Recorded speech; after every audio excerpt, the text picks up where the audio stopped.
2025 का उस संभल में हो रहा है जो हमारे द्वादश ज्योतिर्लिंग जैसा पवित्र स्थान है, उस संभल में हो रहा है जो हमारे 51 शक्तिपीठ जैसा पवित्र स्थान है।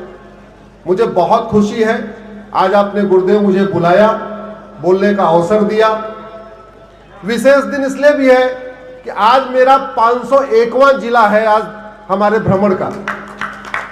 2024 में मैंने 122 जिले भ्रमण किया था, 2023 में मैं 115 जिलों में गया था, 2022 में 90 जिलों में गया था, अब तक 500 जिलों में प्रवास किया।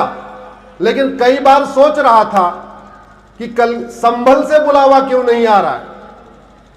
कई बार सोच रहा था 500 जिले हो गए, कल की भगवान क्यों नहीं बुला रहे। तो इसलिए आपको विशेष आभार व्यक्त करता हूं, प्रणाम करता हूं कि आज आपने मुझे अवसर दिया और संभल में बुला लिया।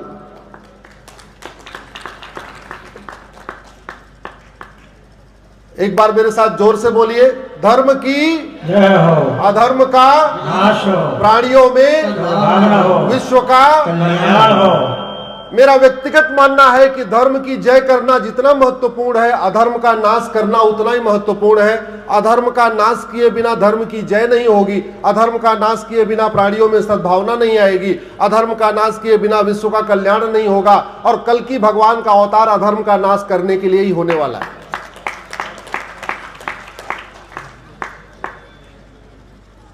बात सनातन की हो रही है, तो सनातन का मतलब क्या?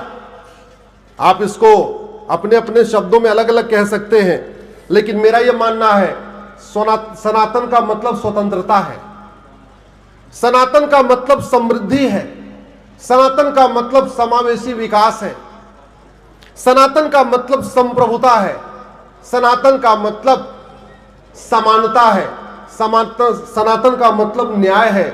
और जहां जहां सनातन घटा वहां ये सब घटा और धीरे धीरे अराजकता फैली। मैं आपको उदाहरण देता हूं, सनातन कमजोर हुआ इसलिए यमन अशांत है, सनातन कमजोर हुआ इसलिए कांगो अशांत है, सनातन वहां कमजोर हुआ इसलिए ईरान अशांत है, इराक में सनातन कमजोर हुआ तो अशांत हो गया, इजिप्ट में सनातन कमजोर हुआ तो अशांत हुआ, सीरिया में सनातन कमजोर हुआ तो अशांत हो गया, फिलीपींस में सनातन कमजोर हुआ तो अशांत हुआ, सोमालिया में सनातन कमजोर हुआ तो अशांत हो गया, पाकिस्तान में सनातन कमजोर हुआ तो अशांत हो गया, बांग्लादेश में सनातन कमजोर हुआ तो अशांत हो गया, तजाकिस्तान में सनातन कमजोर हुआ तो अशांत हुआ, अफगानिस्तान में सनातन कमजोर हुआ तो अशांत हुआ। दुर्योधन का ननिहाल गंधार, जहां से माता गांधारी आई थी, जहां विश्व का सबसे बड़ा शिव मंदिर था, वहां सनातन कमजोर हुआ तो धीरे धीरे अफगानिस्तान बन गया और अशांत हो गया। राजा भरत का ननिहाल कैके, जहां से माता कैकेयी आई थी, जब तक वहां सनातन था तब तक शांति थी, समृद्धि थी, खुशहाली थी। सनातन कमजोर हुआ, वो पाकिस्तान बन गया। आज की डेट में वहां रोटी दाल के लिए लाले पड़े हुए। आज हमारे 51 शक्तिपीठ में से एक शक्तिपीठ तुलजा भवन हिंगलाज पाकिस्तान में है। 51 शक्तिपीठ में से 5 शक्तिपीठ वर्तमान बांग्लादेश में है। और वहां सनातन जैसे ही कमजोर हुआ वहां अशांति फैली। इसलिए मैं कहता हूं शांति चाहिए, समृद्धि चाहिए, समानता चाहिए, खुशहाली चाहिए, अच्छा जीवन चाहिए तो सनातन को मजबूत करिए। सनातन मजबूत होगा, अपने आप सब कुछ मिल जाएगा। सनातन, अगर संविधान को ध्यान से देखें, संविधान के प्रियम्बल में लिखा है equality, justice, liberty, fraternity, unity, national integration.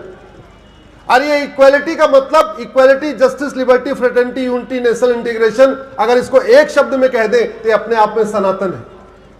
Article 14 कहता है सब एक समान है, सबको समान न्याय मिलना चाहिए, यह सनातन सिखाता है। आर्टिकल 15 कहता है भेदभाव नहीं करना, यह सनातन सिखाता है। आर्टिकल 16 कहता है सबको समान अवसर देना, यह सनातन सिखाता है। आर्टिकल 17 कहता है छुआछूत मत करना, यह सनातन दिखाता है। आर्टिकल 19 कहता है सबको घूमने की आजादी है, बोलने की आजादी है, सोचने की आजादी है, लिखने की आजादी है, यह सनातन सिखाता है। आर्टिकल 21 कहता है सबको सम्मान पूर्वक जीवन जीने का अधिकार है, यह सनातन सिखाता है। आर्टिकल 25 कहता है सबको अपने अपने पंथ को पालन करने का अधिकार है, और यह सनातन सिखाता है। आर्टिकल, अगर आप ध्यान से देखें संविधान को, तो संविधान अपने आप में सनातन को ही रिप्रेजेंट करता है। बस चश्मा अगर आपका सनातनी हो जाए, चश्मा आपका भारतीय हो जाए, फिर यह संविधान आपको सनातनी दिखाई पड़ेगा। दुर्भाग्यवश इसके पूर्व में जो संविधान की इंटरप्रिटेशन करते हैं, उसमें से कुछ लोग कॉन्वेंट स्कूल में पढ़े थे, कुछ मैकाले स्कूल में पढ़े थे, इसलिए संविधान का गलत इंटरप्रिटेशन करके चले गए। अदरवाइज गुरुदेव, संविधान का आर्टिकल 48 कहता है गौ हत्या पे प्रतिबंध होना चाहिए। संविधान का आर्टिकल 47 कहता है नशा पे प्रतिबंध होना चाहिए। आर्टिकल 49 कहता है जितने हमारे मठ मंदिर गुलामी के दौरान तोड़े गए, उसको रिस्टोर करना समाज का काम नहीं, बल्कि शासक का काम है, सरकार का काम है। तो बड़ी सीधी सी बात है, यह भी हमें सनातन सिखाता है। जो हमारा गौरवशाली इतिहास खत्म हो गया, वो सनातन सिखाता है। लेकिन दुर्भाग्यवश हमने क्या किया, चूंकि 75 साल में हमने गुलामी की चीजों को नहीं बदला, इसलिए हमने वास्तव में संविधान को नहीं समझा। संविधान दो शब्दों से मिलकर बना है, संविधान, सम्यक विधान, समान विधान।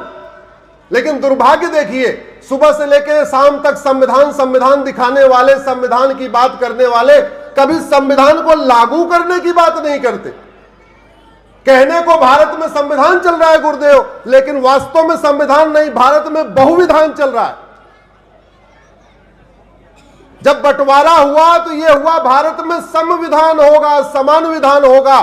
आज भी मजहब के आधार पे मंत्रालय चल रहा है, मजहब के आधार पे आयोग चल रहा है, मजहब के आधार पे बोर्ड चल रहा है, मजहब के आधार पे ट्रिब्यूनल चल रहा है, मजहब के आधार पे स्कूल चल रहा है, मजहब के आधार पे कॉलेज चल रहा है, मजहब के आधार पे यूनिवर्सिटी चल रही है, मजहब के आधार पे वजीफा बंट रहा है, मजहब के आधार पे विशेष लोन मिल रहा है। जबकि हमारे संविधान निर्माताओं ने कहा मजहब के आधार पर विभाजन हो चुका है, अब मजहब के आधार पर दोबारा कुछ नहीं चलाना है, क्योंकि मजहब के आधार पर फिर कुछ चला तो फिर विभाजन होगा, इसलिए मजहब के आधार पर कुछ भी नहीं चलेगा।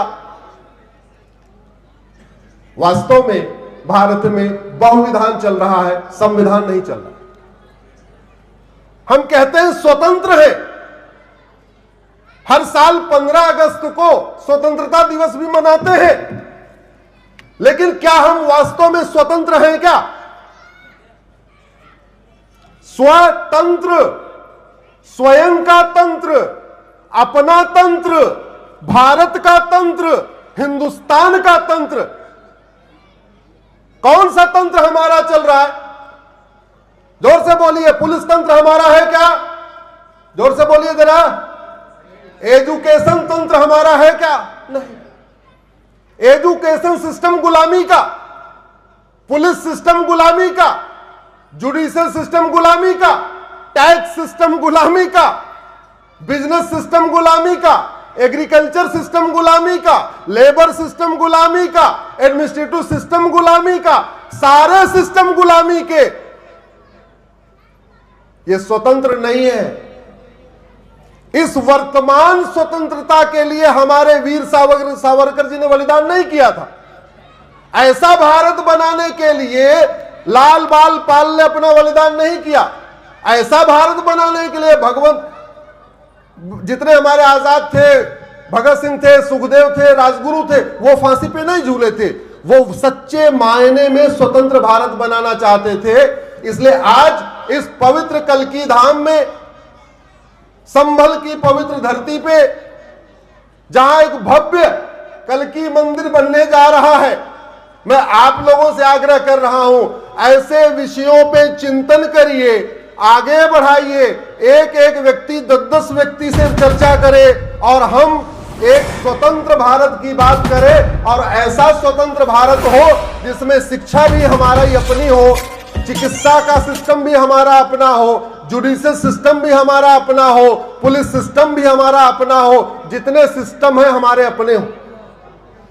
हम कहते हैं हम स्वतंत्र हैं, हम नाम तक नहीं बदल पाए। आज भी हम थाने को थाना ही बोलते हैं, कायदे से उसका नाम होना चाहिए प्राथमिक सुरक्षा केंद्र। आज भी हम तहसील को तहसील भी बोलते हैं, कायदे से उसका नाम होना चाहिए प्राथमिक न्याय केंद्र। आज हम तक नाम नहीं बदल पाए। संविधान के पहला शब्द है गुरुदेव, संविधान के प्रियम्बल का पहला शब्द है हम एक सोवरेन भारत बनाएंगे, संप्रभु भारत बनाएंगे। संप्रभुता का मतलब क्या है? गुलामी का नाम नहीं होना चाहिए और गुलामी का निशान नहीं होना चाहिए। जिन स्थानों का वर्णन कुरान में है वो सारे स्थान उसी नाम से पाए जाते हैं। जिन स्थानों का वर्णन बाइबल में है वो सारे स्थान उसी नाम से पाए जाते हैं। लेकिन जिन स्थानों का वर्णन हमारे उपनिषद में है, हमारे वेद में है, हमारे पुराण में है, हमारे महाभारत में है, हमारे भगवत गीता में है, हमारे रामायण में है, वो एक भी स्थान नहीं मिलता। एक बार आप लोग इस पर रिसर्च करके देख लीजिए, उसमें से क्या कोई एक भी स्थान अपने नाम से मिल रहा है क्या? बड़े प्लान्ड वे में मुगलों ने और अंग्रेजों ने हमारे सारे पौराणिक स्थानों का नाम बदल दिया। एक बात मैं पूरी जिम्मेदारी के साथ कह रहा हूं, मुगलों ने एक भी नया शहर नहीं बसाया और मुगलों ने एक भी नई मस्जिद नहीं बनाई। उन्होंने हमारे शहरों का नाम बदला और हमारे मंदिरों का गुंबद बदला। और क्यों बदला? क्योंकि जिसके बाद में ये पढ़ाया जा सके रामायण और महाभारत एक काल्पनिक घटना है और लोग मान भी ले। अब काल्पनिक कैसे किया?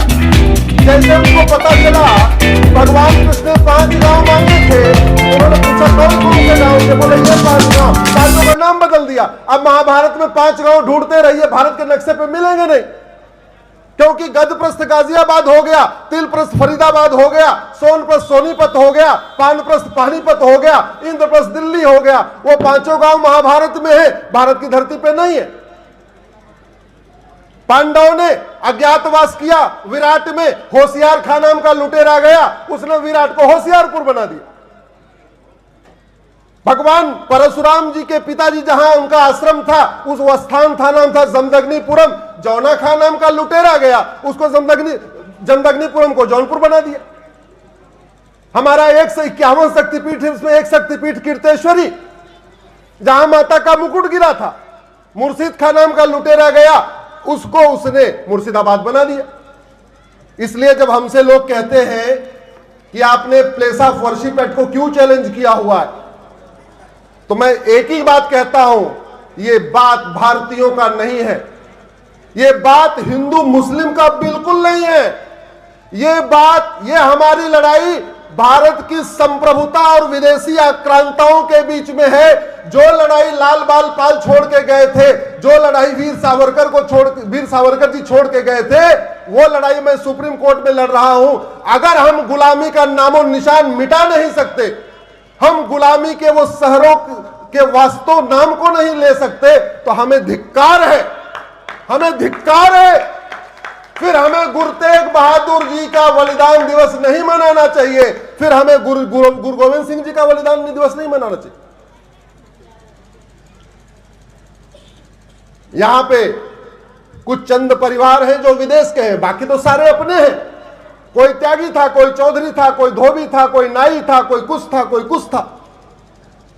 कायदे से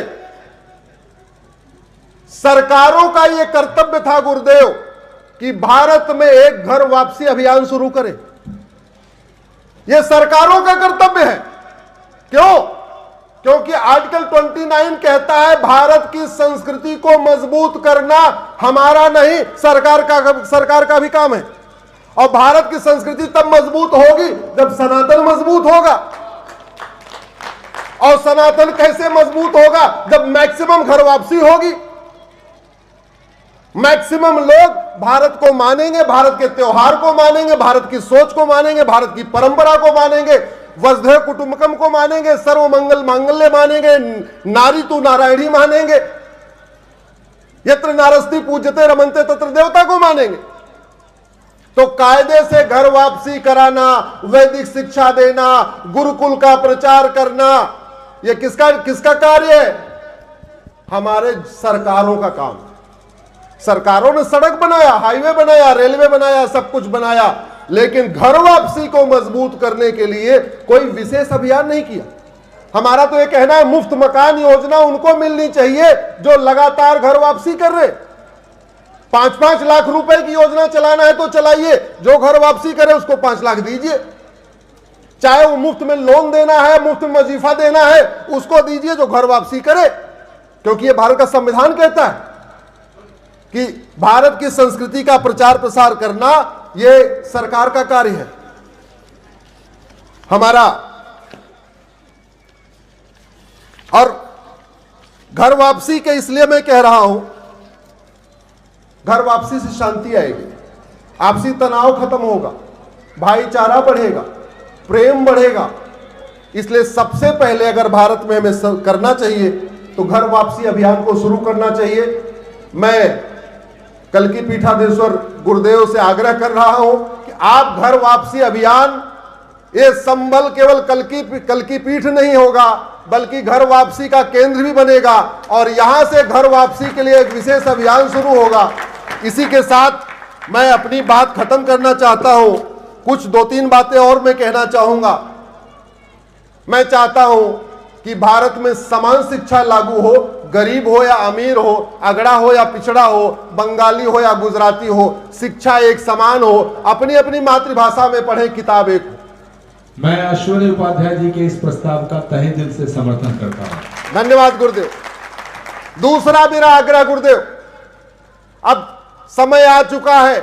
1872 में बनाया गया क्रिश्चियन मैरिज एक्ट, 1936 में बनाया गया पारसी मैरिज एक्ट, 1937 में बनाया गया शरीयत एक्ट। ये जो विदेशी कानून बना के गए थे उनको खत्म किया जाए और संविधान की आर्टिकल 44 के अनुसार एक भारत में समान नागरिक संहिता लागू किया जाए।